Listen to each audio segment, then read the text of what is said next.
अरे बापा होमा भाऊ कुठे चाललास का?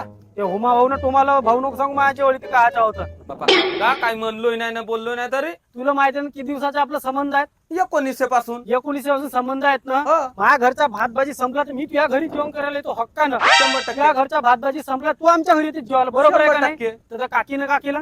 माझी पत्नी 2 बिया मागासाठी गेली वाल्याच्या शेंगाच्या. हा? अजिबात बिया नाही दिलं, नाही म्हणलं तोंडावर. माझी बायको पाहिजे त्या डब्यामध्ये त्या बिया होत्या. या राऊंड डब्यात बिया म्हणजे डब्यातला बिया नाही दिला का? नाही दिलं. मी घरी जाऊन तिला चांगला डबल सुतवतो. सुचवण्याचं काहीच कर का मला नको सांगू, पण तुझ्या माझे संबंध खतमच पासून. नाही असं संबंध तोडू नको तू. मी डबल टिबल सुतवतो तिला. अन तुला 2 बिया लागते तर 4 बिया आणून देतो भाऊ. संबंध नको तोडू तू. जाऊ दे, मला नको बिया देऊ. झाला त्याच्यावर मग उपाय करूनच. जेव्हा काकी घरामध्ये गेली तेव्हा त्या डब्यातल्या 2 बिया चोरून आणलो. शाबाश बेटा, बहुत बढ़िया मुन्ना.